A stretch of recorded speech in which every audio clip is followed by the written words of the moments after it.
As an Army sergeant, Butch Cobb flew on surveillance planes in Vietnam, searching for enemy troop movements and ambushes. Those spotter planes flew very low and very slow, and essentially they were an enemy target with wings. And those of us who were in the infantry really appreciated the work that they did. They saved a lot of lives. And when he returned home, Butch Cobb went on the Jersey City Fire Department, and his first assignment was Truck 5, the busiest ladder company in the city. He was my replacement when I was promoted to lieutenant.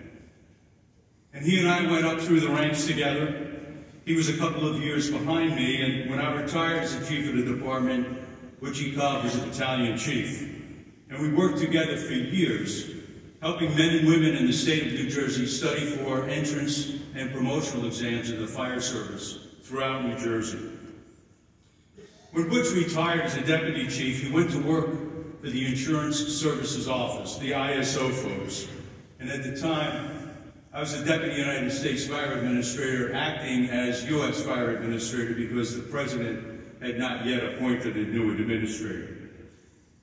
And during that time, the tragedy of the Charleston 9 occurred.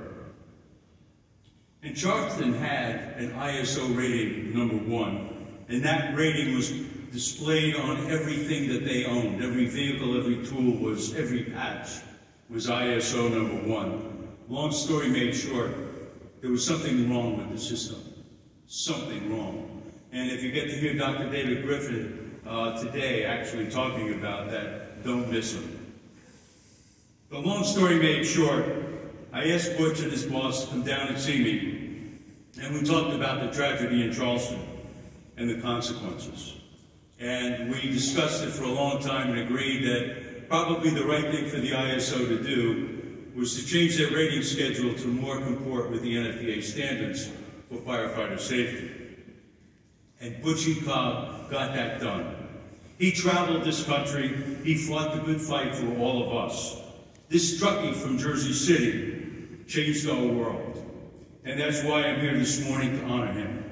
And I'm proud to know him, I'm proud to have worked with him, and I'm proud to introduce him this morning, Butch Cobb.